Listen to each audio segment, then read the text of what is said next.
Jadikan sedekah kita itu di surga. Tidak setiap orang yang sedekah itu pasti kaya. Kenapa sih harus dijamin semuanya harus kaya, harus kaya, harus kaya, harus kaya? Kita ini agama bukan agama kapitalistik dan kita bukan agama materialistik. Kita itu agama yang beriman kepada negeri akhirat. Kok semuanya harus dibawa kaya? Dan semuanya harus kaya. Kasihan nanti kalau orang semuanya terbawa dan terseret dengan pemikiran ini, nanti akhirnya apa? Orang kalau tidak kaya stres. Padahal bisa jadi kemiskinan itu banyak memberikan kebaikan untuknya. Supaya struggling, supaya kuat, supaya nanti dia menikmati istirahatnya ketika meninggal dunia. Karena lelah dia untuk menjaga kesabaran dalam hidup.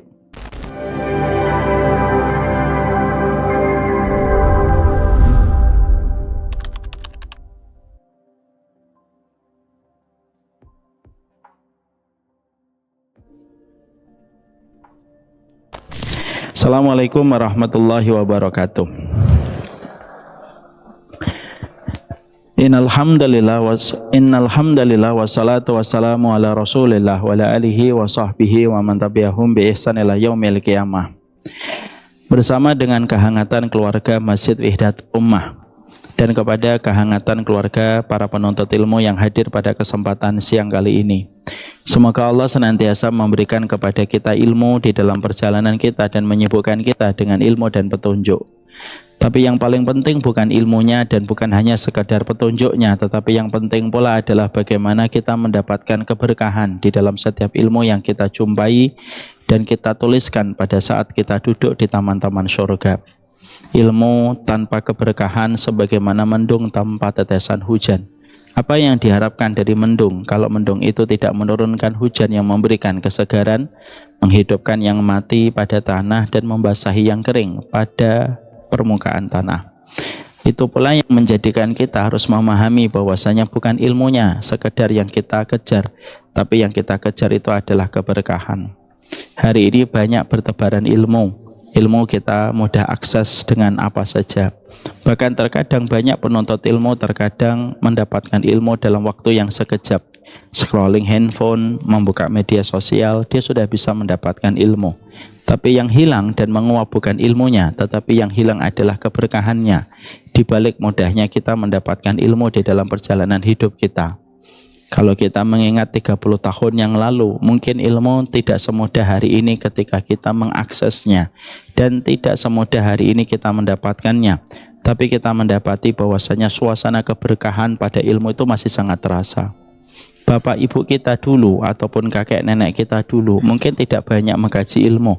Tapi keluarganya itu hangat sekali. Walaupun kajiannya jarang mereka dapatkan. LC tidak banyak sebanyak hari ini, Magister tidak banyak sebanyak hari ini, daurah mungkin juga menjadi kata yang masih sangat asing sekitar 30 tahun yang lalu. Tapi Masya Allah yang kita dapatkan itu kehangatan pada keluarga, kehangatan kita bermasyarakat, gotong royong, guyup, itu kita rasakan betul-betul, kita rasakan bagaimana kehangatannya setiap waktunya. Itulah yang dimaksudkan dengan keberkahan. Kejahatan demi kejahatan yang terjadi pada 30 tahun yang lalu memang ada kejahatan, tapi kejahatannya itu masih bisa diterima oleh akal. Tapi hari ini ilmunya bertebaran di mana-mana, LC-nya banyak di mana-mana, kajiannya bertebaran di mana-mana, tapi justru yang kita dapatkan bukan lagi kehangatan keluarga. Banyak suami istri mengikuti daurah tentang pernikahan, tapi ternyata terkadang tidak membawa kehangatan di dalam rumah tangga. Banyak ibu-ibu dan bapak mengikuti daurah parenting, tapi ternyata anaknya tidak merasakan kebaikan dari apa yang dipelajari oleh bapak dan ibunya. Karena disitulah kita paham, hari ini yang hilang itu bukan ilmunya, tetapi adalah keberkahannya. Banyak suami yang sering ngaji, tapi ternyata istrinya itu berpikir, ini suami saya ngaji atau enggak ngaji sama aja. Dan banyak istri yang suka ngaji, kadang-kadang jadwalnya 3 kali dalam sehari. Padahal ustadznya cuma 2 kali dalam 1 hari itu. Tapi suaminya itu enggak ngerasain gitu. Kok istri saya ngaji sama aja ya gitu. Bahkan anaknya pun sering berkomentar dengan lirih, tapi menusuk hati. Mama itu ngaji sama aja kok gitu. Dan itulah yang menjadikan kita akhirnya sadar bahwasanya yang hilang hari ini adalah keberkahan dari apa yang kita pelajari dan apa yang kita cari. Inilah yang menjadikan kita memohon kepada Allah, semoga Allah memberikan kepada kita keberkahan di setiap ilmu yang kita jumpai. Tidak ada perkara yang paling besar Allah turunkan dari langit kecuali adalah keberkahan. Tidak ada perkara yang paling besar yang naik mendaki hingga ke arasnya Allah kecuali adalah keikhlasan. Keikhlasan itu mengundang keberkahan, dan keberkahan itu menurunkan keikhlasan di dalam perjalanan hidup kita. Dan itulah yang menjadikan kita hari ini teruslah berdoa, bukan hanya mendapatkan ilmu, tapi teruslah berdoa semoga kita mendapatkan keberkahan dari ilmu yang kita peroleh dan kita dapatkan. Inilah yang menjadikan kita paham, Nabi tidak hanya fokus meminta ilmu, tapi Nabi fokus meminta keberkahan pada ilmu yang beliau minta. Makanya zikirnya Nabi kalau pagi sebelum matahari menghangatkan bumi, zikirnya Nabi adalah Allahumma inni as'aluka ilman nafi'an. Ya Allah, berikanlah kepadaku ilmu yang bermanfaat. Manfaatnya dirasakan sama orang terdekatku, manfaatnya dirasakan oleh keluargaku, manfaatnya dirasakan oleh diriku, menjadi pribadi yang lebih dekat dengan ridhonya dan rahmatnya Allah. Itulah yang kita harapkan, dan semoga kita tidak lupa ilmu tanpa keberkahan sebagaimana langit yang mendung tanpa meneteskan air hujan.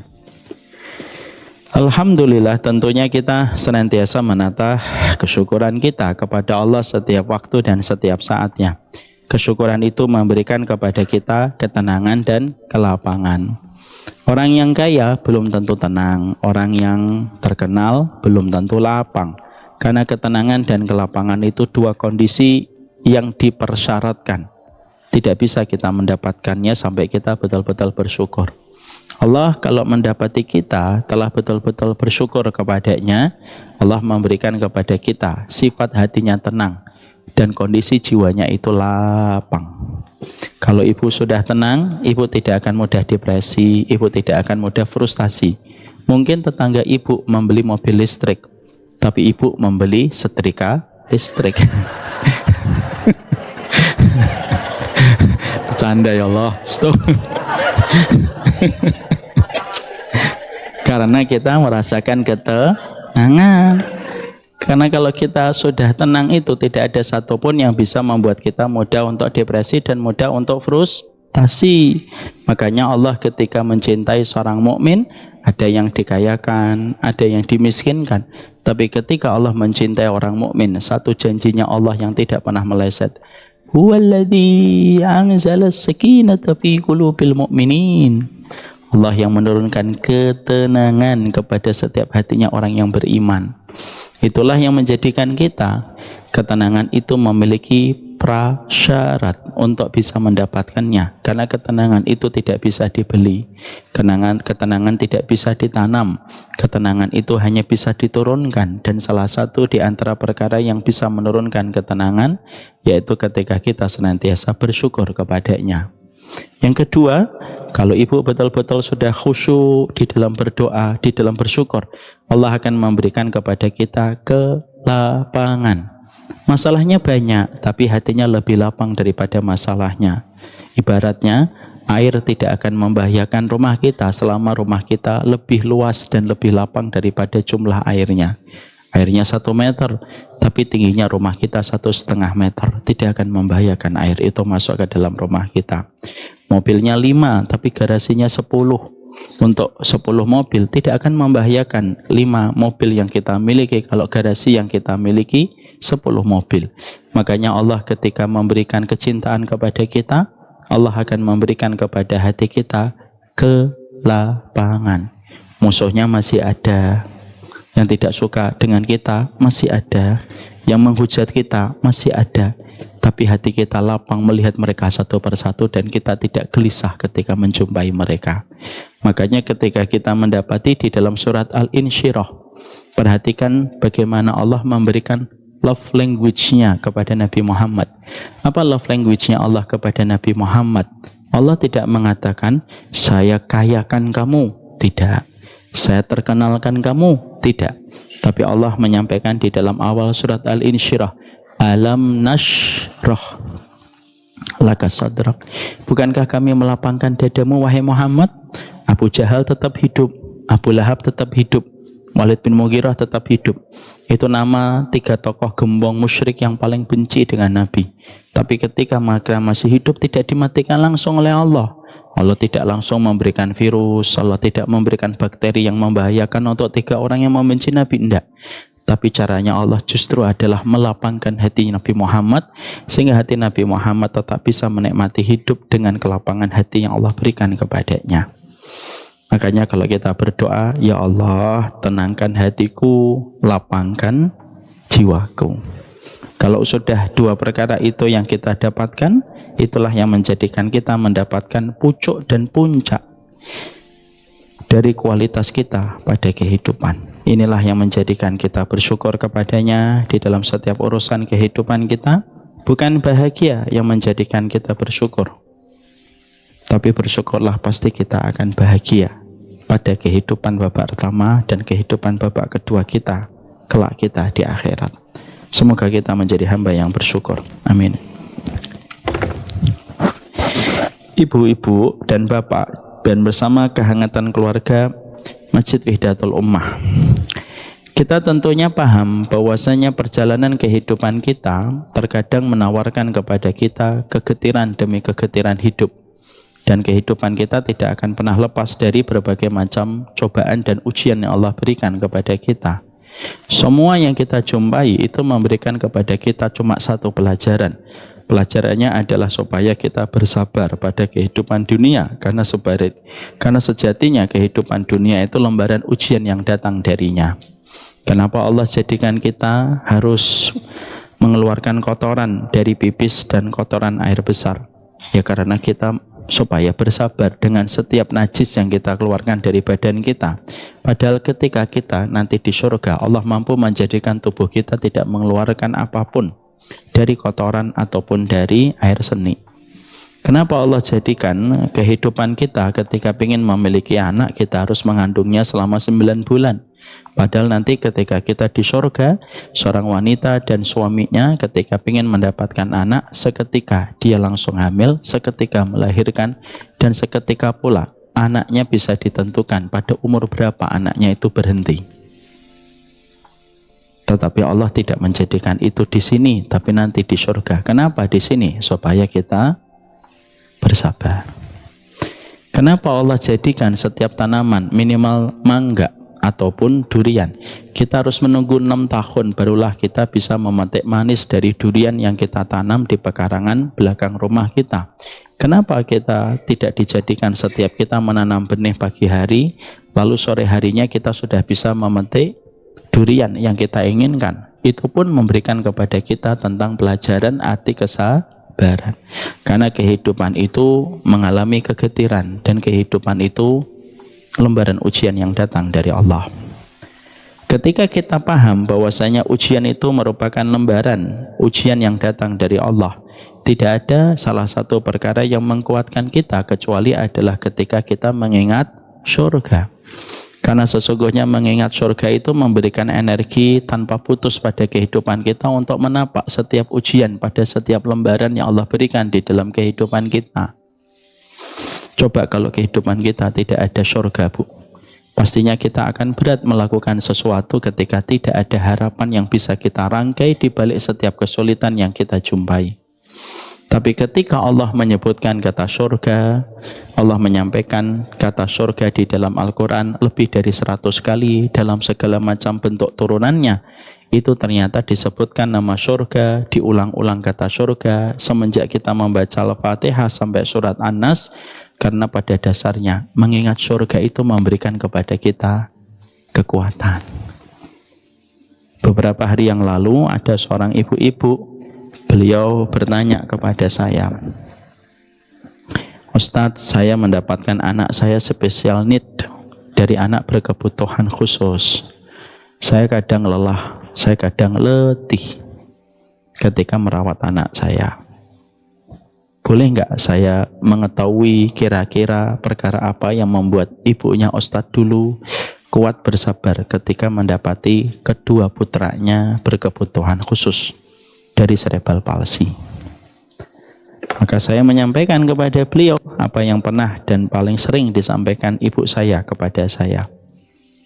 Nak, kita punya 2 anak atau 2 kakak spesial ini karena hari ini kita menjadi tongkat bagi mereka, dan akan datang satu hari mereka pun akan menjadi tongkat bagi kita menuju kepada surga.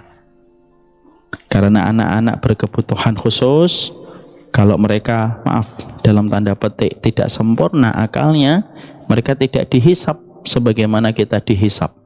Ibu dihisap atas aurat, ibu dihisap atas sholatnya, ibu dihisap atas baktinya ibu kepada suami, ibu dihisap atas setiap hartanya ibu belanjakan, dan ibu dihisap atas puasa, sedekah, haji, dan umrah yang ibu kerjakan. Karena apa? Karena kita dilahirkan dan bertumbuh dewasa dengan otak yang sempurna. Tapi anak-anak yang mereka dilahirkan dalam kondisi berkebutuhan khusus, Down syndrome, cerebral palsy, autis yang paling akut, maka sesungguhnya anak itu dilahirkan dalam kondisi semacam itu karena mereka membawa lembaran ujian dari Allah. Kelak kalau mereka balik pada kehidupan akhiratnya, mereka tidak dihisap kayak kita. Kalau kita kan dihisapnya detail, la yughadiru saghiratan wala kabiratan illa ahsaha. Tidak ada perkara yang kecil dan tidak ada perkara yang besar kecuali kita pasti akan ditanya detail oleh Allah. Tapi itu tidak berlaku kepada anak-anak berkebutuhan khusus. Mereka cuma ditanya tentang satu. Atarifuni, kalian kenal saya enggak? Kenal ya Allah, Engkaulah pencipta kami. Maka tidak ada balasan untuk mereka kecuali langsung mendapatkan surga sebagai ganti atas setiap keterbatasan yang mereka jumpai pada kehidupan di dunia. Ya. Maka mereka nanti, surganya nanti ketika di akhirat. Di dunianya, lihat ibu, anak-anak Down syndrome, mereka tidak nikah, mereka tidak bisa beli baju kayak ibu, mereka tidak bisa check out, ya. Mereka juga tidak bisa check in. Tapi semuanya itu hanyalah sebentar, dan mereka langsung digantikan dengan apa yang mereka peroleh pada kehidupan di akhirat. Ketika saya menyampaikan kepada beliau, Bu, sabar, menjadi tongkat untuk anak ibu, supaya anak ibu pun nanti akan menjadi tongkatnya bagi ibu, dan anak ibu nanti pasti akan berkata, ini ibuku yang tidak malu ketika engkau menitipkan aku pada kehidupannya, dan tidak mungkin ibu itu, dan tidak mungkin anak itu akan melupakan ibu. Beliau nangis, tapi beliau menyampaikan terima kasih. Surga itu selalu memberikan kepada kita kekuatan. Surga memberikan kepada kita harapan. Surga memberikan kepada kita kabar gembira. Itulah surga. Makanya ketika saya dulu mentalkin kakak saya, ibu yang cerebral palsy, pada saat ketika beliau akan meninggal dunia, maka saya mentalkinnya dengan mengucapkan la ilaha illallah 1 kali saja. La ilaha illallah. Selebihnya saya tidak mentalkin dengan kalimat itu, karena saya tahu kakak saya tidak bisa ngucapin kalimat itu. Kakak perempuan saya talkin la ilaha illallah, Mbak. Terus saat itu saya berkata, Mbak, kalau saatnya pulang, pulang. Pindah dari sempitnya dunia menuju kepada alam yang jauh lebih lapang dengan rahmatnya Allah pada kehidupan di alam barzah dan di akhirat. Nanti kalau sudah pulang ya Mbak, semoga nanti dapat jodoh, dapat anak yang tidak kamu dapatkan pada kehidupan di dunia. Kakak saya perempuan cerebral palsy tidak menikah, Bu. Kayak anak kecil di bawah 3 tahun. Dia tidak punya anak walaupun fitrahnya masih disisakan untuk senang sama anak. Maka setelah saya mengucapkan itu 5 menit setelahnya beliau meninggal dunia. Tapi disitulah kita akhirnya paham sesungguhnya surga itu menghadirkan kepada kita kehangatan kita untuk terus melakukan kejujuran kita kepada Allah. Memang sebagaimana yang pernah saya sampaikan, taat kepada Allah itu berat, tapi jauh dari Allah itu lebih berat. Dan kita terus memberikan ketaatan kita dan tidak ada satupun yang kita ingat kecuali adalah surga. Karena siapapun yang dia mengingat surga, maka dia akan segera tersapih keletihannya. maka akan terhapus segala kelelahannya ketika dia itu mengingat surga. Inilah yang menjadikan kita paham ketika Allah menghibur Ibunda Khadijah, maka hiburan yang Allah berikan kepada Ibunda Khadijah pada saat ketika beliau menemani baginda Nabi SAW, maka Allah tidak memberikan kepada Ibunda Khadijah istana. Allah ketika memberikan special treatment ketika menghibur Ibunda Khadijah, Allah tidak memberikan kepada Ibunda Khadijah itu kesehatan yang panjang sampai berusia 90 tahun lebih, bukan.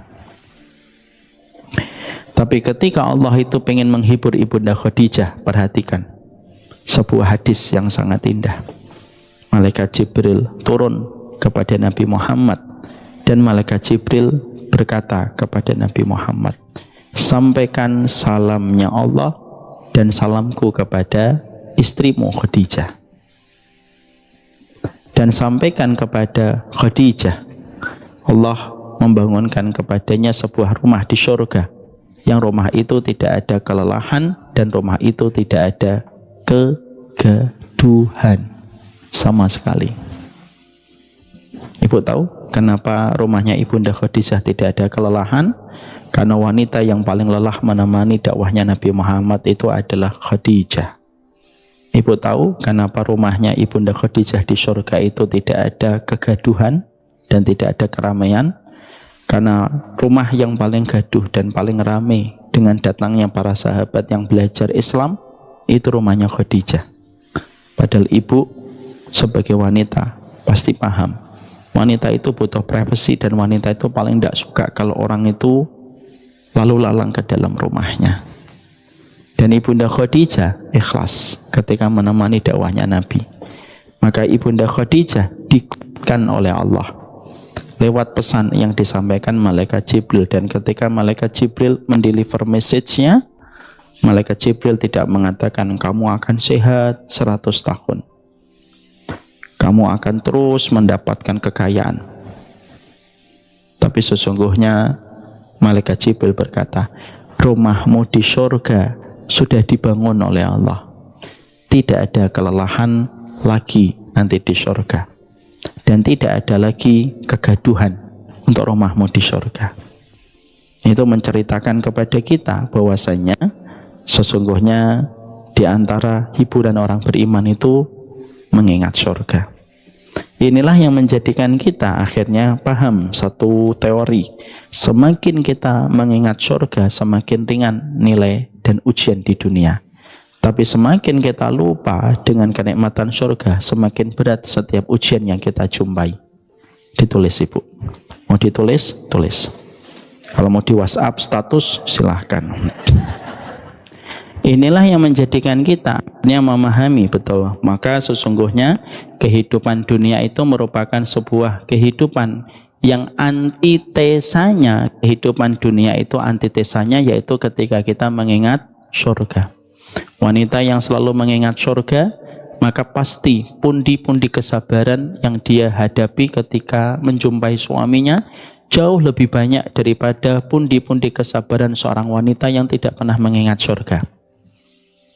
Pundi-pundi kesabaran seorang lelaki ketika dia menghadapi istrinya, kalau dia mengingat surga, pasti pundi-pundi kesabarannya jauh lebih banyak daripada seorang laki-laki yang tidak mengingat surga ketika dia menghadapi istrinya.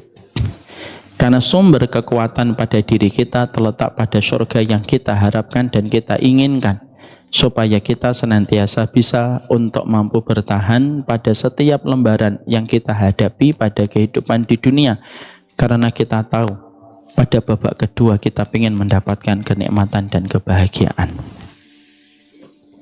Itulah yang menjadikan kita akhirnya paham sesungguhnya dunia itu sebagaimana lautan. Kita berada di atas perahu dan perahu itu adalah hati kita. Tidak akan membahayakan dunia selama perahu kita tidak bocor. Tapi pastinya akan membahayakan kita ketika perahu itu adalah bocor. Lautan itu ibarat adalah dunia. Perahu kita adalah hati kita. Dan sesungguhnya kita adalah orang yang ada di dalam perahu itu. Kalau ibu di atas perahunya, dalam kondisi perahunya tidak bocor, maka dunia tidak akan menenggelamkan kita. Tapi ketika perahunya bocor, maka pasti kita akan tenggelam dan hanyut pada pusaran dunia, yang semakin kita masuk ke dalam, semakin kita terperosok. Intinya pada perahu kita, dan itu merupakan perumpamaan dan analogi. Perahu itu adalah hati kita. Dan itulah yang menjadikan kita akhirnya paham, mempersiapkan hati kita supaya kita tidak terperosok kepada dunia itu penting. Dan satu kondisi hati, yaitu ketika hatinya selalu mengingat surga. Nah, itulah yang menjadikan kita akhirnya memahami, ingatlah surga. Sehingga apapun yang kita jumpai selalu kita kaitkan dengan surga. Dan siapapun yang jujur mengkaitkan apapun yang dia jumpai dengan keinginannya untuk mendapatkan surga, dunia ini akan baik-baik saja. Ibu melihat mobil bagus banget, kita belum punya mobil itu, maka kita berkata, innal aisha aisyul akhirah, kata Nabi Muhammad. Kehidupanku adalah kehidupanku nanti di surga. Maka mobil itu walaupun tidak pernah kita miliki di dunia, kita baik-baik saja. Kita melihat villa bagus banget ketika kita sedang jalan-jalan ke puncak. Mending villa, rumah kita saja masih banyak yang perlu kita renov. Dan melihat villa itu, bagus banget ya villanya gitu. Langsung kita kaitkan dengan surga, kata Nabi. Kalau kamu melihat segala sesuatu yang membuatmu takjub, maka sesungguhnya katakanlah kepada apapun yang membuatmu takjub, kalau kamu belum memiliki benda itu, sesungguhnya kehidupanku adalah kehidupanku nanti di akhirat. Makanya semuanya kalau kita kembalikan kepada surga, kehidupan di dunia itu baik-baik saja. Suaminya belum baik, padahal sudah 10 tahun. Ya mungkin nanti baiknya di surga. Nah, baik-baik aja insya Allah. Ibu-ibu pada ketawa. Padahal sama bu, istrinya, suaminya kalau ngeliat ibu-ibu, kapan nih baiknya gitu. Ya mungkin nanti di surga katanya. Nah, itulah yang menjadikan kita akhirnya memahami bahwasanya inilah bagaimana kaitannya antara dunia dengan surga. Makanya Nabi ketika memberitahukan kepada para sahabat, kadang-kadang tidak muluk-muluk dan tidak perlu ribet. Kadang-kadang Nabi kalau memberitahukan kepada para sahabat itu adalah jawabannya adalah surga. Ada satu kisah dari seorang sahabat, Umar Al-Hammam radhiyallahu anhu. Beliau pernah akan menghadapi perang yang begitu berkecamuk dan begitu menakutkan. Saat itu Umar ini agak ketakutan ketika akan masuk kepada gelanggang peperangan. Pada saat ketika dia merasa ketakutan ketika akan memasuki gelanggang peperangan, maka pada saat itu Umar itu langsung bertanya kepada Nabi di balik berkecamuknya perang yang luar biasa dahsyat. Beliau bertanya, "Aina ana in kutiltu ya Rasulullah?" Tempat saya di mana ya Nabi kalau saya berperang untuk membela kalimatnya Allah di gelanggang peperangan ini? Nabi tidak menjawab panjang kali lebar dengan daurah 3 hari 2 malam. Nabi menjawabnya dengan kata-kata yang singkat, in kutilta fi sabilillah fil jannah. Kalau kamu berperang membela kalimat Allah ini dan ikhlas karena Allah, tidak ada tempat bagimu kecuali adalah surga. Ketika disebutkan kata surga, bergejolak itu hati dan imannya seketika. Maka sesungguhnya Umar ini langsung bergerak, dan ketika akan memasuki gelanggang peperangan dan seakan-akan hilang itu rasa takut yang ada menggelayut pada dirinya sebelumnya, tiba-tiba dia ingat di kantongnya ini ada beberapa kurma yang belum dia makan. Maka dia melihat kepada kantongnya, lalu dia keluarkan kantong itu, kurma dari kantongnya itu, dan dia berdialog dengan kurmanya. Saat itu dia berkata, wa inilah aqulu hadhihi tamaratun lahayatun tawilah. Kalau saya akan memakan kurma ini, hidup saya terlalu lama. Fa'alqa tamaratin kunna fi yadihi. Dia lemparkan kurma itu dan tidak mau dia makan karena tidak mau memperlambat jalannya menuju surga. Akhirnya dia lemparkan kurmanya, dia berperang dan dia terbunuh. Dan disitulah kita memahami apa yang membuat Umar berani masuk pada gelanggang peperangan. Ingatan surganya membuat dia kuat. Ada seorang wanita budak datang kepada majelisnya Nabi. Ketika Nabi sedang bersama dengan para sahabatnya, tiba-tiba Nabi berkata, akan datang seorang wanita sebagai penghuni surga. Yang datang pada saat itu adalah seorang wanita mantan budak dengan kondisi kulitnya hitam legam. Lalu datang kepada Nabi dan mengatakan, ini usra ya Rasulullah. Sesungguhnya saya ini terkena penyakit ayan ya Rasulullah. Dan saya ingin sekali engkau mendoakan aku supaya aku disembuhkan. Yang menarik adalah Nabi pada saat itu mengatakan kepada wanita mantan budak ini, in syi'ti, kalau kamu mau aku doakan, maka kamu insya Allah sembuh dari penyakitmu. Wa in syi'ti, tapi kalau kamu mau bersabar, bagimu surga. Maka perempuan itu ketika diberitahu oleh Nabi bahwasanya dia diberitakan dengan surga kalau dia bersabar, maka wanita itu langsung berkata kepada Nabi, kalau begitu saya memilih sabar dan tidak memilih sembuh. Nabi mendiamkan pilihannya. Setelah itu dia jalan beberapa langkah, kemudian dia balik lagi kepada Nabi Muhammad dan berkata, ya Rasulullah, aku milih sabar, tapi ada sesuatu yang membuatku terfikir. Apa yang membuatmu terfikir? Sering sekali ketika penyakit ayanku kambuh, auratku tersingkap. Dan aku pingin sekali, setiap nanti penyakit ayanku kambuh ketika aku bersabar, Allah sudi menutupi auratku ketika aku tidak sadar. Ibu, kalau ada perempuan tersingkap auratnya ketika sedang tidak sadar, contohnya ketika ayan tersingkap, dosa atau tidak dosa? Dosa atau tidak? Enggak. Tidak sadar. Insya Allah ya Bu. Dulu perempuan itu tidak sadar aja nggak mau ngeliatin aurat. Kalau sekarang sesadar-sadarnya mau aurat. Maka Nabi saat itu langsung mengatakan kepada wanita itu, aku doakan semoga Allah menutupi rapat auratmu walaupun ayanmu kambuh. Pisah dengan Nabi. Ibu tahu kelanjutan dari wanita mantan budak berkulit hitam legam ini? Maka wanita ini sepanjang hidupnya penyakit ayannya selalu kambuh. Tapi tidak satu pun pernah tersingkap kembali auratnya setelah didoakan Nabi. Dan yang paling mengagumkan dari hadis ini, wanita ini akhirnya menjadi salah satu wanita penghuni surga. Kenapa dia kuat menghadapi penyakit ayan?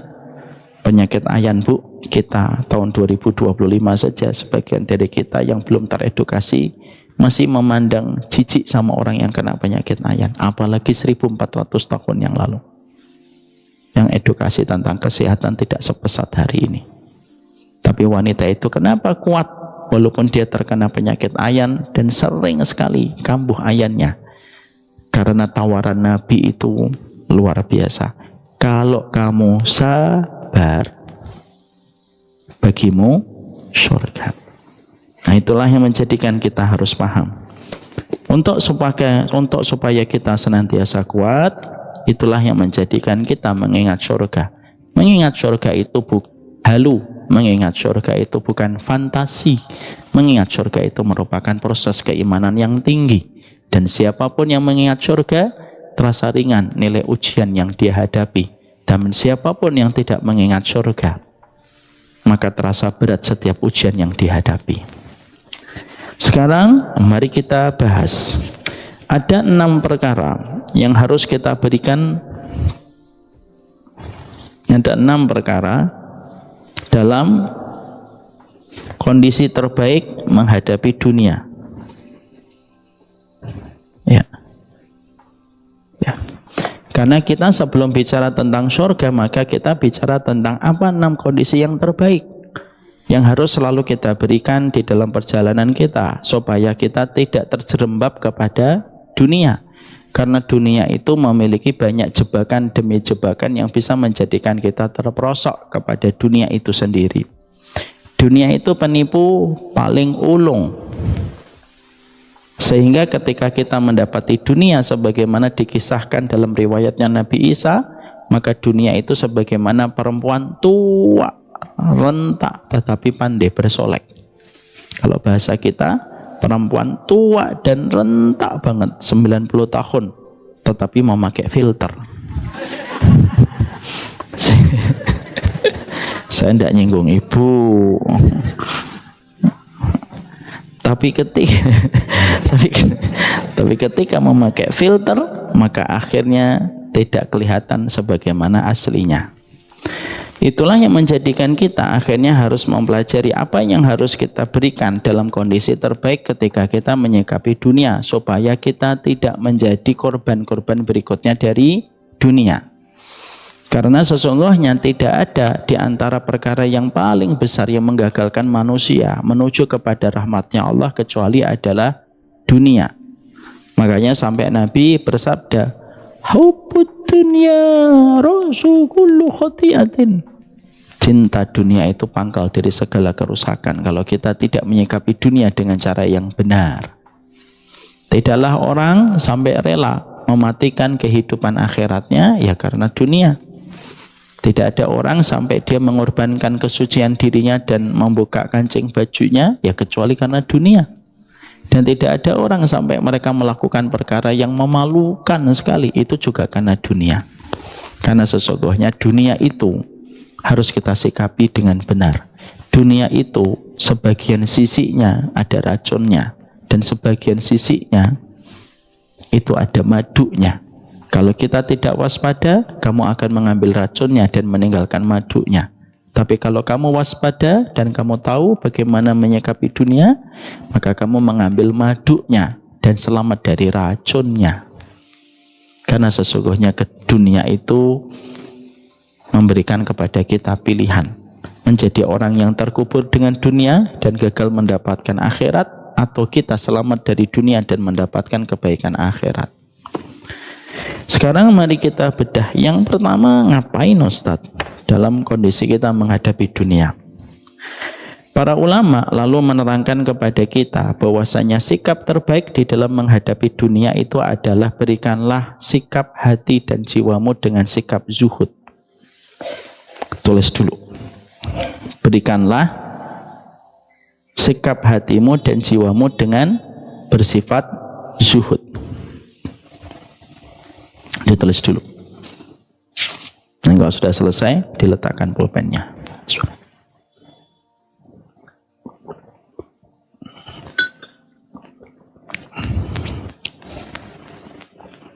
Sudah? Yang pertama, sikap terbaik bagi seseorang ketika ketika kita menghadapi urusan duniawi, yaitu adalah ketika kita pada kehidupan di dunia, sikap terbaik kita itu adalah memoles, membangun fondasi pada hati kita dan jiwa kita dengan sikap zuhud. Sekarang mari kita bedah dulu, zuhud itu apa? Tidak usah ditulis, nanti gampang insyaallah. Karena banyak di antara kita yang mendefinisikan zuhud dengan pandangan yang kurang benar. Dikatakan oleh sebagian dari kita bahwasanya zuhud itu adalah ketika pakaian kita compang-camping, ketika jilbab kita sudah robek, berkibar-kibar separuhnya, dan ketika sepeda kita sepeda ontel, dan rumah kita rumahnya adalah dinding bambu beralaskan tanah dan atapnya beratapkan langit dan bintang. Maka kalau kita sering menjumpai orang semacam itu, maka seketika kita berkata orang ini adalah orang yang zuhud. Padahal ini merupakan sebuah definisi yang kurang benar.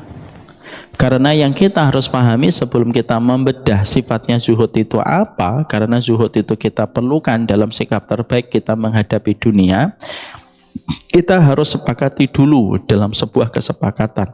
Zuhud itu bukan penampilan fisik. Tapi zuhud itu merupakan penampilan dan amalan hati. Dan zuhud itu bukan apa yang kita miliki pada urusan fisik dan duniawi, tapi bagaimana kondisi hati kita ketika hati kita memandang dunia. Bisa nulis ibu-ibu? Masya Allah, kayak bisa nulis aja. Maka sesungguhnya zuhud itu tidak ditampilkan oleh fisik. Bukan berarti mereka yang bertabur dengan kekayaan berarti pasti tidak zuhud.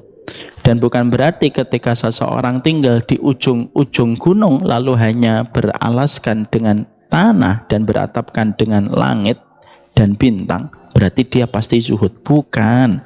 Kalau kita menerjemahkan zuhud dengan konsep semacam itu, berarti Nabi Sulaiman tidaklah beliau berzuhud. Dan Nabi Sulaiman tidaklah dia zuhud. Kenapa? Nabi Sulaiman memiliki kerajaan yang kerajaannya tidak mampu ditandingi oleh manusia siapapun sampai hari kiamat. Padahal mungkin nggak ada seorang Nabi dan seorang Rasul yang dia tidak zuhud? Ya nggak mungkin. Kalau ada Nabi dan seorang Rasul yang dipilih oleh Allah dia tidak zuhud, gimana dia bisa menerangkan akhirat kalau hatinya saja tidak zuhud? Karena akhirat itu tidak akan dinikmati kecuali mereka yang zuhud. Berarti Nabi Sulaiman zuhud? Zuhud. Berarti Abdurrahman bin Auf zuhud? Zuhud. Utsman bin Affan zuhud? Zuhud. Karena zuhud itu tidak sesuai, karena zuhud itu bukan penampilan fisik. Tetapi zuhud itu merupakan penampilan hati dan bagaimana hatinya memandang urusan duniawi. Ya. Jadi maaf ya Bu, yang kaya bukan berarti dia tidak zuhud. Yang miskin bukan berarti dia otomatis zuhud. Karena zuhud tidak ditentukan oleh harta yang berkurang dan gagalnya zuhud tidak ditentukan oleh harta yang bertambah. Setelah kita memahami bahwasanya zuhud itu adalah penampilan hati, amalan jiwa, dan ini kita perlukan di dalam memaknai kita supaya kita bisa memiliki sikap yang terbaik di dalam menjalani kehidupan kita di dunia, maka sesungguhnya apa itu definisi zuhud? Definisi zuhud itu memiliki 3 komponen penting yang harus selalu kita mengerti ketika kita menafsirkan tentang zuhud. Dan kita nanti bisa mendiagnosa diri kita, apakah diri kita sudah zuhud ataukah belum. Maaf ya, nanti kalau kita menemukan orang, lalu kita sudah membaca 3 komponen dalam zuhud, jangan suka mengevaluasi orang. Mbak, iya, kelihatannya Mbak itu ndak orang zuhud deh, insya Allah. Jangan gitu.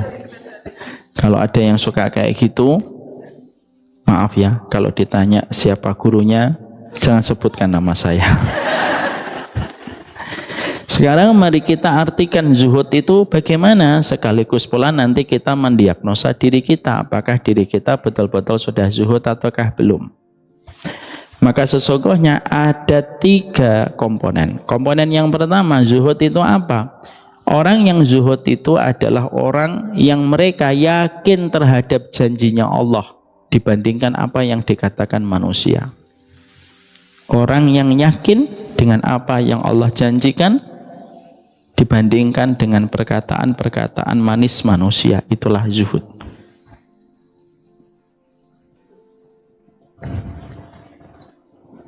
Tulis dulu.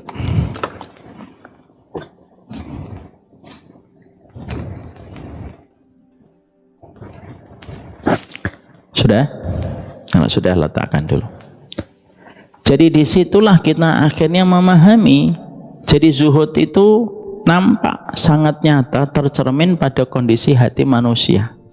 Yaitu ketika manusia itu dalam kondisi bagaimanapun hartanya, bagaimanapun rezekinya, bagaimanapun finansialnya, selama dia yakin kepada apa yang Allah janjikan lebih daripada apa yang dikatakan manusia, fix dan confirm, dia telah memiliki sepertiga dari sifat zuhud. Contohnya gimana Ustadz? Oke, kita ambilkan contoh. Ibu memiliki bisnis dan ibu merintis bisnisnya. Lalu ketika ibu mentok dengan pengembangan produksinya yang harus besar karena kebutuhan semakin besar, saat itu ada 2 pintu yang terbuka untuk memberikan tawaran. Satu, sabar pelan-pelan sambil menunggu satu persatu profitnya bertambah. Atau yang kedua, ketika kita ditawari dengan konsep pinjaman riba. Maka pada saat itu orang berkata, kalau ingin punya bisnis, cepat bisnisnya naik, indeksnya cepat, grafiknya cepat, supaya cepat BEP, pakai riba. Pinjamannya dipakai, cari yang pinjaman lunak supaya cepat menghasilkan dividen dan profit. Lalu ibu bersama suami lalu tetap mengatakan, maaf, saya tidak mau pakai riba. Saya tidak mau pakai riba. Orang-orang berkomentar di samping kanan kiri ibu dan mengatakan, hari gini kok tidak pakai pinjaman lunak. Wong ayam aja di presto kok malah bisnis kok nggak mau dapetin pinjaman lunak. Lalu akhirnya mereka tidak bisa untuk memahami jalan pikiran ibu dan mereka berkomentar, mereka berceloteh menanggapi pilihannya ibu untuk tidak mau mengambil riba.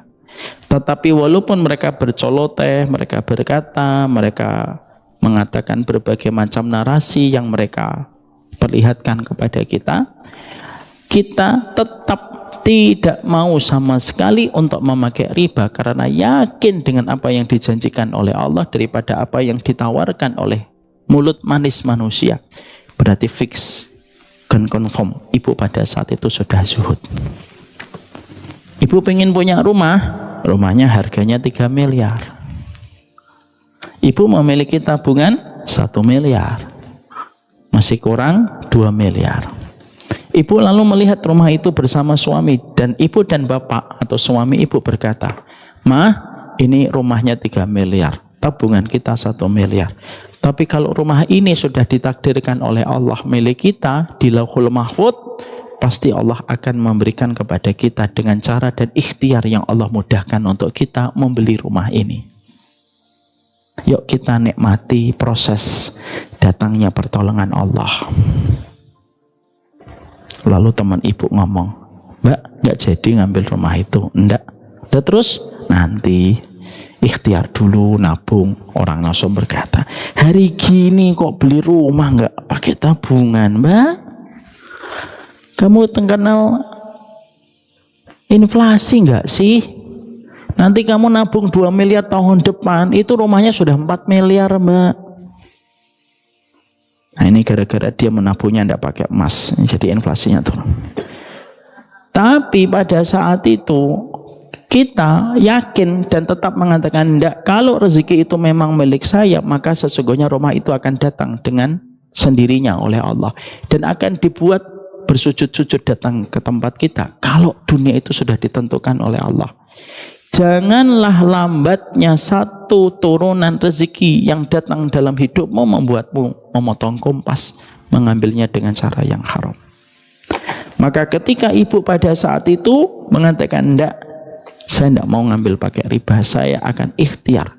Kalau memang milik saya, pasti akan datang milik saya."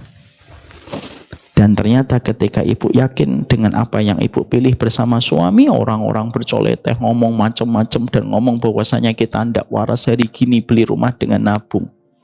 Dan ibu tetap yakin saya akan mendapatkannya dengan cara yang halal. Itulah yang disebut dengan zuhud. Ibu saya sampaikan dan bapak saya sampaikan.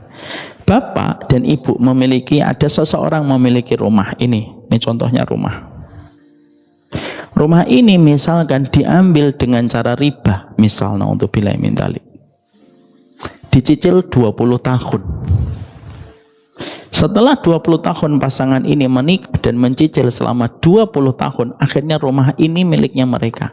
Ibu dan bapak, saya kasih tahu rahasia.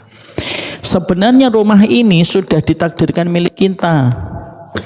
Tapi kalau kita mau beriman sama Allah, sabar nunggunya 20 tahun. Tapi kalau kita tidak mau sabar, tetap Allah berikan dunia itu kepada kita, rumah itu menjadi milik kita, tapi kita mempertanggungjawabkan 20 tahun riba yang kita kelola setiap bulan ketika kita mencicil ribanya. Dan ingat loh, riba itu hitungannya dinar, hitungannya dirham. Kalau sudah sampai sekitar 1 dirham, sekitar 300 sampai 500 ribu hari ini, sudah masuk pada kategori riba yang lebih parah daripada dosa zina. Orang kalau zuhud tidak tertarik dia dengan riba. Kenapa? Karena dia yakin kepada apa yang dijanjikan oleh Allah lebih daripada apapun yang dikatakan manusia. Itu namanya zuhud.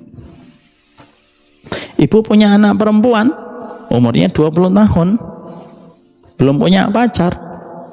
Ketika ada reuni keluarga pada waktu Syawal, keluarga kita ngomong, loh, iya, itu anakmu belum punya pacar. Belum. Loh, umurnya 20 tahun bukan? Iya. Terus gimana dapat jodoh kalau dia belum punya pacar?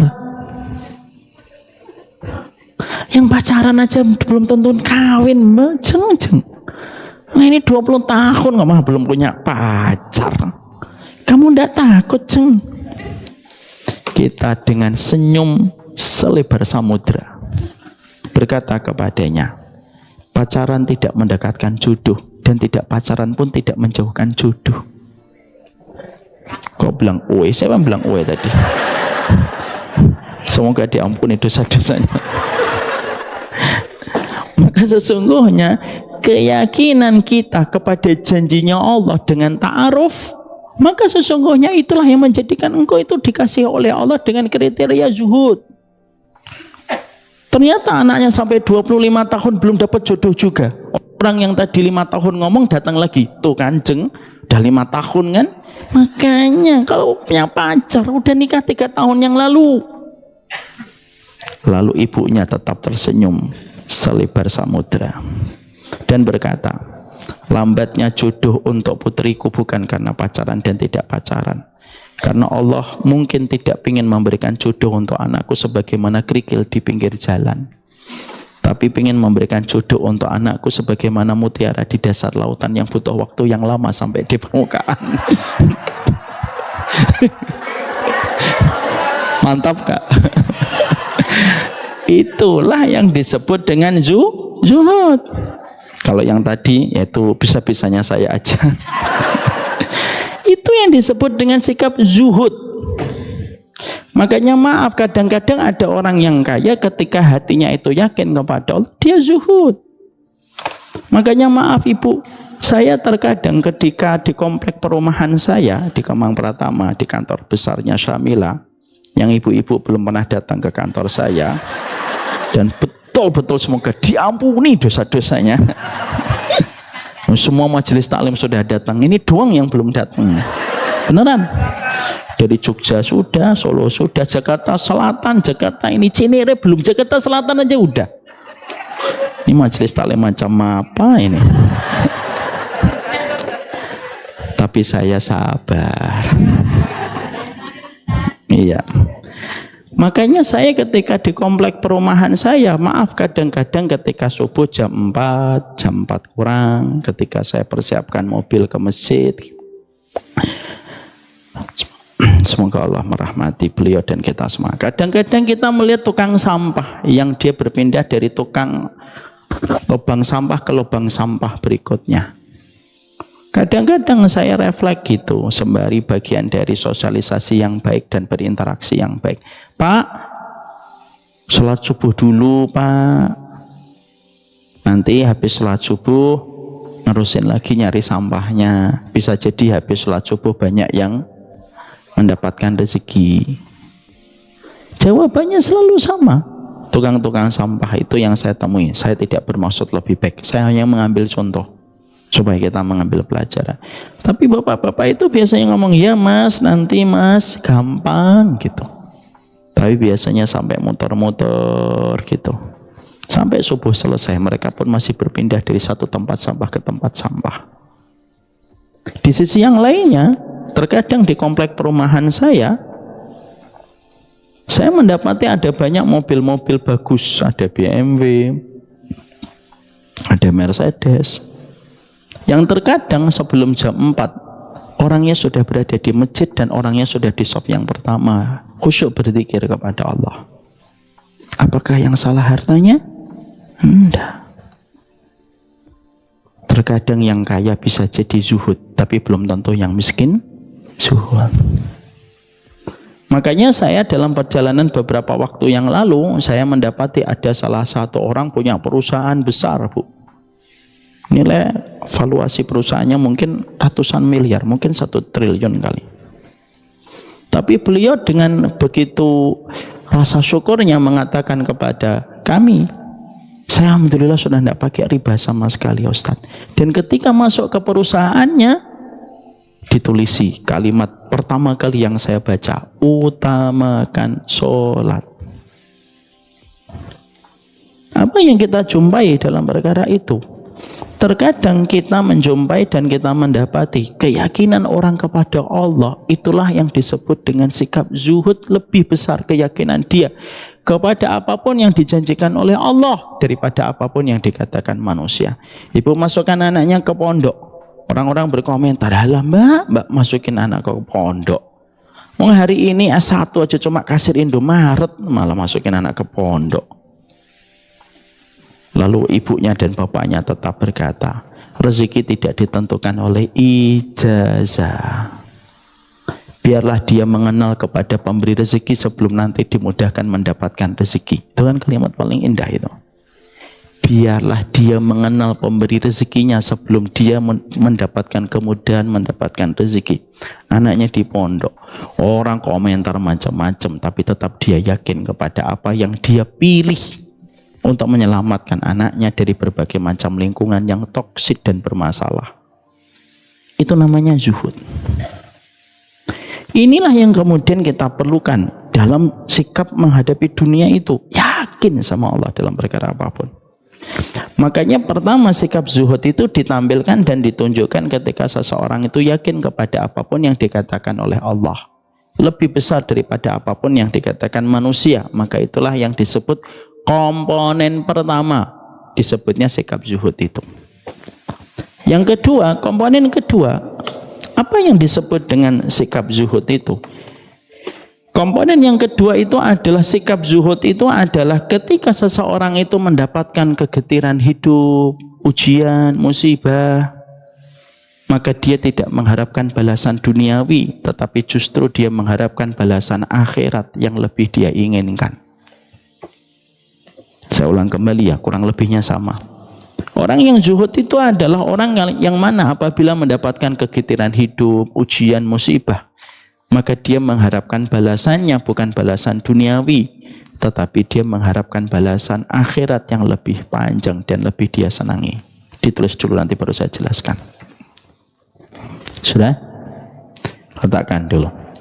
Jadi orang yang zuhud untuk melengkapi karakteristik zuhud yang ada pada hatinya dan karakteristik zuhud yang ada pada jiwanya itu apa? Yang kedua, kalaupun dia mendapatkan kemalangan, takdir yang pahit, takdir yang getir, dan mendapatkan bala dan musibah yang menimpa pada hidupnya, maka dia seketika tidak mengharapkan balasan duniawi, tetapi dia mengharapkan balasan akhirat. Karena kalau kita mendapatkan balasan duniawi, kita diperbolehkan kalau kita mendapatkan musibah. Contoh, ibu kehilangan handphone Xiaomi.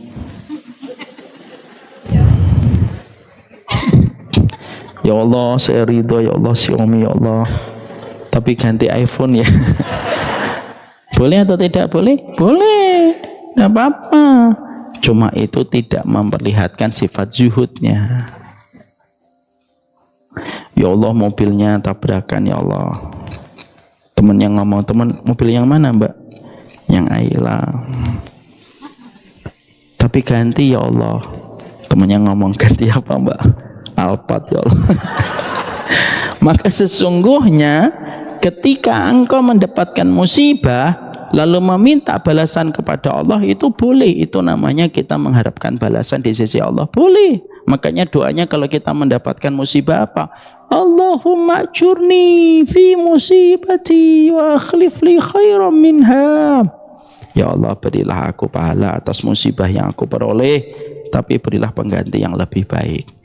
Cuma orang yang zuhud ketika dia mendapatkan bertubi-tubi ujian yang dia peroleh dan dia dapatkan ketika pada konteks kehidupan duniawi, maka yang diharapkan itu balasan akhirat.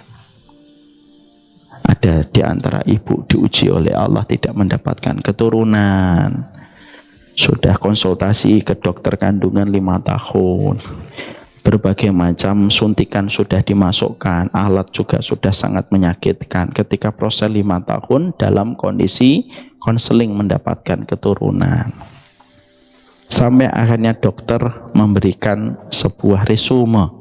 Maaf ya Bu, Bapak, memang Bapak dan Ibu kelihatannya ditakdirkan tidak punya keturunan. Bapak Ibu itu ketika akhirnya mendapatkan medis memutuskan kalimat tanpa mendahului takdir. Dia mengatakan ibu dan bapak tidak termasuk orang yang bisa mendapatkan keturunan duniawi di dunia. Seketika sang bapak menggandeng tangan istrinya, mereka pergi ke masjid. Setelah mereka dari rumah sakit, mereka sholat dan mereka berkata, "Ya Allah, kami ridho tidak mendapatkan keturunan di dunia, tapi berikanlah pengganti untuk keturunan kami nanti di surga." Itu zuhud. Itu zuhud. Sehingga akhirnya kehidupan mereka itu tidak bisa dikalahkan dengan dunia.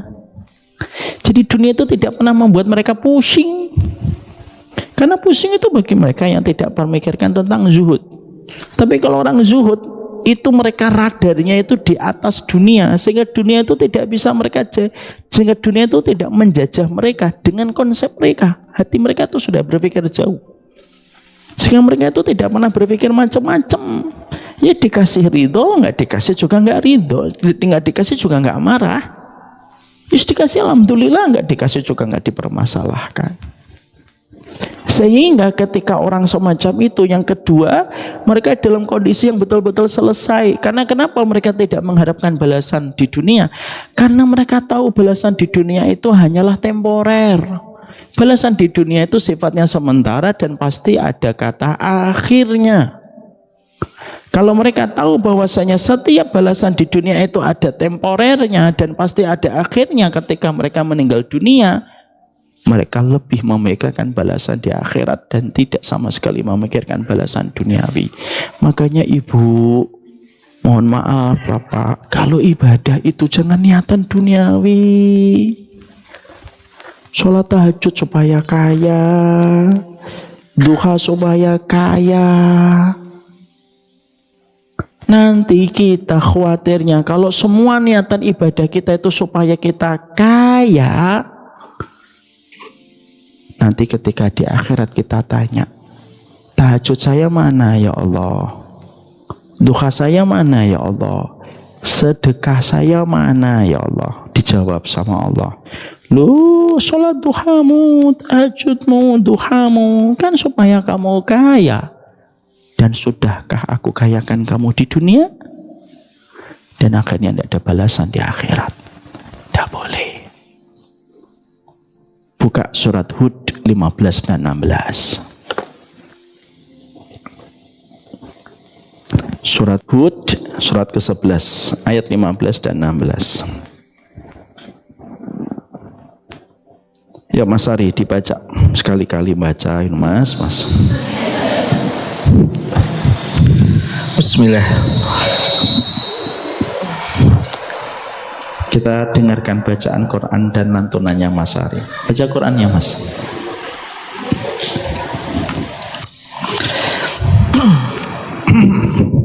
Suara kori. Yang nggak usah dibuat. Ada artinya aja. Ayatnya apa artinya? Ayat 15 16. Ayatnya aja biar dapat paham. Artinya aja apa ayat? Artinya, ayatnya dan artinya. Ayat. Artinya dan ayatnya. Ayatnya dan artinya. Saya izin pulang dulu ya. Ya. A'udzu billahi minasyaitonir rajim. Man kana yuridul hayatad dunya wa zinataha nuwaffi ilaihim a'malahum fiha wa hum fiha la yubkhasun. Barang siapa, pelan-pelan mas, barang siapa, ini semuanya Bu. Mau guru, mau enggak guru, ustadz, enggak ustadz, awam, enggak awam, semuanya. Barang siapa menghendaki kehidupan dunia dan Dia- perhiasannya. dia menghendaki dunia itu apa? Pengen kaya dan seluruh perhiasannya. Teruskan, Pasti kami berikan balasan penuh atas pekerjaan mereka kami di akan dunia. berikan dunia itu kepadanya kalau Allah menghendaki. Orang itu mangkana yuridul hayatad dunya wa zinataha wa fi ilaihim amalahum fiha wa hum fiha la yubkhasun. Orang yang sholatnya pengen kaya, orang yang duhanya pengen kaya, orang yang sodakonya pengen kaya, ya dikasih kaya sesuai niatnya kalau Allah menghendaki. Tapi ayat 15 tidak berdiri sendiri. Dan mereka di dunia tidak akan dirugikan. Terus kan 16, ulaikal ladzina laisa lahum. Langsung artinya.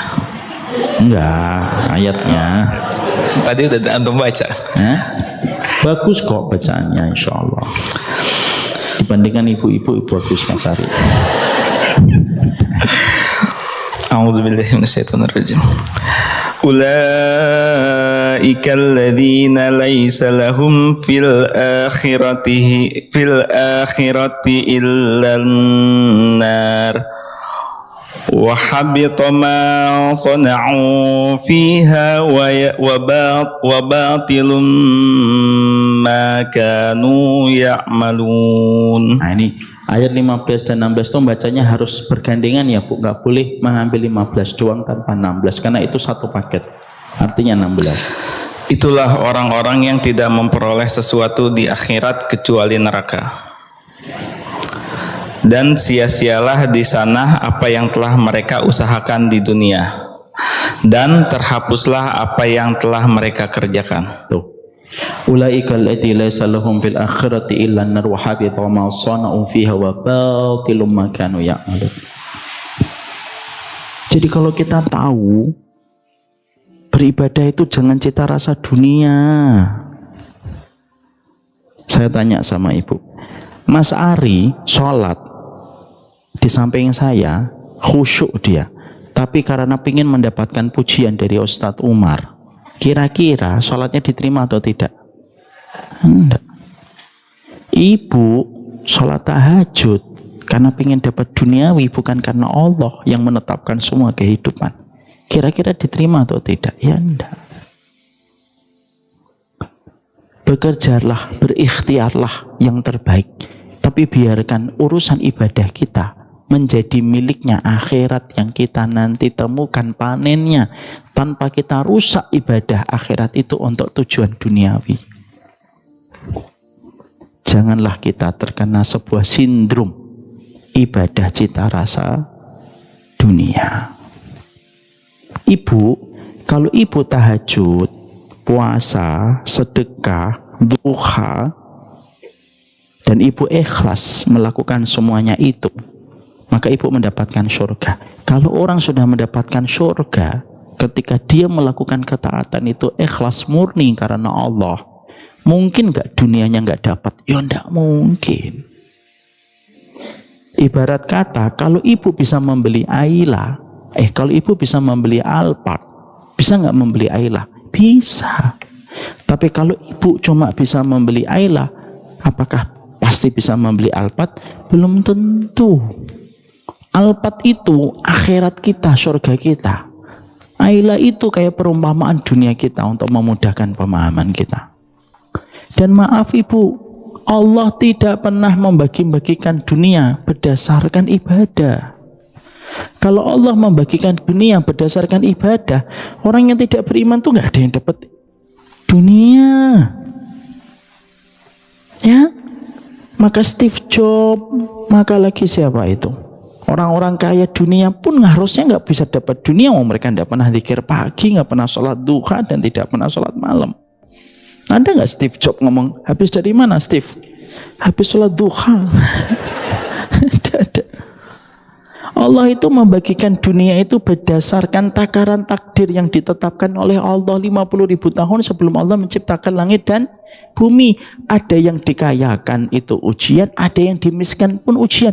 Kenapa sih Ustadz ada yang kaya, ada yang miskin? Supaya kehidupan harmonis. Kalau semuanya kaya, terus gimana kehidupan ini akan berjalan baik? Orang di sini pengen bangun masjid, semuanya nyumbang, tapi tidak ada yang mau bangun. Terus kapan bangun masjidnya? Mas, bangun masjid? Loh, saya orang kaya. Bangun masjid? Loh, saya orang kaya. Terus siapa yang jualan cilok? Siapa nanti yang jualan? Siapa yang nanti jadi Grab? Miskin tidak hina, kaya pun tidak mulia. Mari kita hilangkan stereotype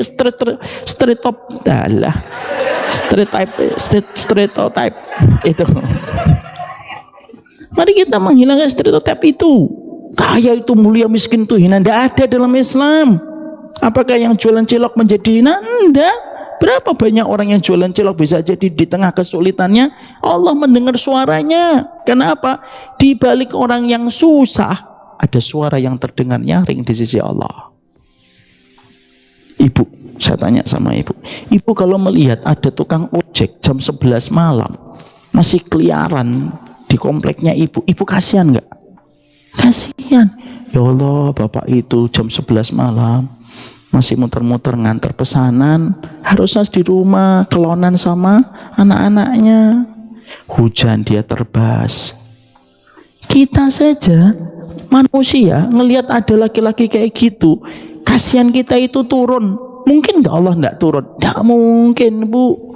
Kalau kamu sebagai orang biasa saja kasihan ngelihat orang mesti ngantarkan pesanan jam 1 malam, Allah lebih kasihan karena Allah itu memiliki sifat belas kasih jauh yang tidak bisa dibandingkan dengan belas kasihannya makhluk. Makanya akhirnya kita harus mengerti bahwasannya ketika kita zuhud itu balasan yang kita harapkan itu akhirat. Jadikan sholat tahajudmu itu menunggu kita nanti di surga, Bu. Jadikan sholat duha kita itu nunggu kita di surga. Jadikan sodakoh kita itu di surga. Tidak setiap orang yang sodakoh itu pasti kaya. Kenapa sih harus dijamin semuanya harus kaya, harus kaya, harus kaya, harus kaya? Kita ini agama bukan agama kapitalistik dan kita bukan agama materialistik. Kita itu agama yang beriman kepada negeri akhirat. Kok semuanya harus dibawa kaya? Nah, semuanya harus kaya. Kasihan nanti kalau orang semuanya terbawa dan terseret dengan pemikiran ini, nanti akhirnya apa? Orang kalau tidak kaya stres. Padahal bisa jadi kemiskinan itu banyak memberikan kebaikan untuknya. Supaya struggling, supaya kuat, supaya nanti dia menikmati istirahatnya ketika meninggal dunia. Karena lelah dia untuk menjaga kesabaran dalam hidup. Makanya yang salah itu bukan kaya atau miskinnya. Makanya kalau para ulama ditanya, mana yang lebih utama? Kaya yang bersyukur atau miskin yang bersabar? Mana jawabannya yang paling mana? Saya tahu jawaban ibu-ibu. Jawaban berdasarkan perasaan. Mana yang lebih utama? Kaya yang bersyukur atau miskin yang bersabar? Siapa yang menjawab A? Angkat tangan. Angkat tangan. Kaya yang bersyukur. Siapa yang jawab B? Miskin yang bersabar. Masya Allah. Siapa yang menjawab C? Tidak tahu. Jawabannya bukan A. Jawabannya juga bukan B. Jawabannya bukan C. Jawabannya apa, Ustadz? Antara si kaya yang bersyukur dan miskin bersabar, manakah yang lebih utama di sisi Allah? Yang lebih bertakwa di antara keduanya. Itu jawaban para ulama. Ya atau tidak? Guru kok dilawan.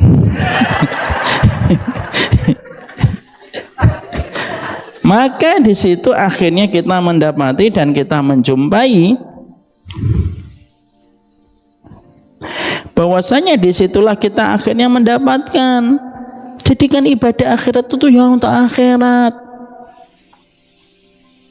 Kita mendapatkan dunia setelah kita beribadah yang kita niatkan akhirat, berarti itu merupakan pemberian dari Allah, fadlah, keutamaan yang Allah berikan, tambahan yang Allah berikan, bukan keutamaan, tambahan. Maka sesungguhnya orang yang zuhud, apapun yang dia dapatkan, maka yang paling diharapkan pertama kali balasan akhirat. Ya, diharapkan balasan akhirat. Dia berbuat baik kepada suaminya dan suaminya tidak membalas setiap kebaikan dan tidak menotis apa yang dia telah perbuat, maka dia mengharapkan balasan di akhirat. Itu orang yang zuhud, istri yang zuhud itu gitu. Makanya kalau suami sudah mendapatkan istrinya zuhud dan sebaliknya pasti mengagumkan. Satu waktu bisa jadi pasangannya nanti akan tersentuh dan berkata, kamu ini jarang aku balas kebaikannya, tapi kenapa kamu tetap berbuat baik terus menerus kepadaku walaupun aku tidak membalas semua kebaikanmu? Maka bisa jadi wanita dan laki-laki yang sudah selesai dengan zuhudnya nanti berkata, aku berbuat baik kepadamu karena semata-mata mengharapkan kebaikan akhirat yang aku ingin jumpai. Itu orang yang zuhud. Paham Ibu? Itu nomor 2. Yang ketiga, para ulama lalu mengingatkan, definisi zuhud yang ketiga merupakan bagian dari perkara untuk menyikapi kehidupan kita.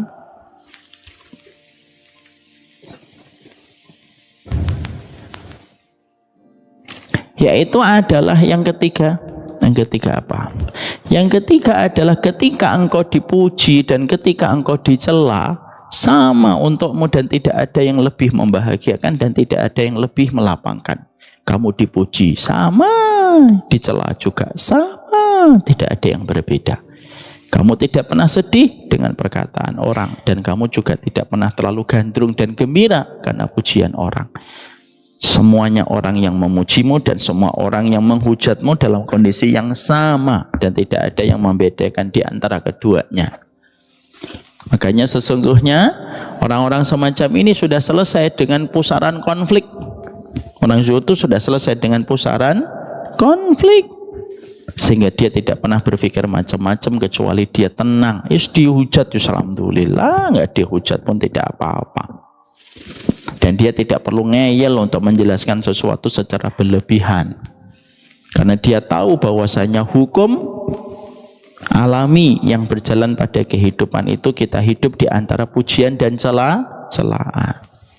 Tidak ada manusia yang dicela habis-habisan dan tidak ada manusia yang dipuji habis-habisan. Di balik setiap pujian ada celaan dan di balik setiap celaan ada pujian. Sehingga orang yang zuhud itu selesai dengan dunianya, sudah selesai dengan keyakinan dia kepada Allah, sudah selesai dengan bagaimana dia mengimani hari akhir, dan sudah selesai dengan pusaran konflik yang terjadi di antara banyak perkataan manusia. Sehingga pada setiap waktunya dia berjalan dalam hidup, dia tetap memberikan yang terbaik. Tidak akan pernah mengurangi sikapnya yang terbaik itu, walaupun terkadang dia mendapatkan celaan dan hujatan. Bisa berbuat baik ketika dipuji, itu lumrah. Tapi bisa tetap berbuat yang terbaik ketika kita dihujat, itulah yang luar biasa. Dan itu tidak bisa dilakukan kecuali mereka yang sudah zuhud pada hati dan jiwanya. Inilah 3 komponen zuhud yang disampaikan oleh Imam Ibn Rajab Al-Hambali rahimahullahu ta'ala di dalam kitab Tazkiyatun Nufus, supaya menjelaskan kepada kita, zuhud itu bukan amalan fisik. Zuhud itu bukanlah ketika kita dalam kondisi compang-camping. Zuhud itu bukanlah ketika sepedamu sepeda ontel, dan ketika alas kakimu itu alas kaki swallow yang sudah 30 tahun tidak ganti. Tapi sesungguhnya zuhud itu adalah sikap hatimu untuk bisa memberikan yang terbaik. Inilah sikap di antara 6 perkara memberikan penghargaan terbaik di dalam kehidupan. Penghargaan terbaik dalam kehidupan kita supaya kita tidak terkubur dengan duniawi. Yang pertama, berikan sikap hatimu dan jiwamu dengan sikap zuhud. Barakallahu fikum. Sudah 2:30 tidak terasa. Wassallallahu ala nabiyina Muhammad. Walhamdulillahirabbil alamin. Nomor 2, nomor 3, nomor 4, nomor 5, nomor 6. Sekapan-kapanlah kita bahas sampai ibu nanti sadar bahwasanya guru harus didatangi dan bukan mendatangi. Barakallahu fikum, ini dapat saya sampaikan dalam pertemuan hari ini.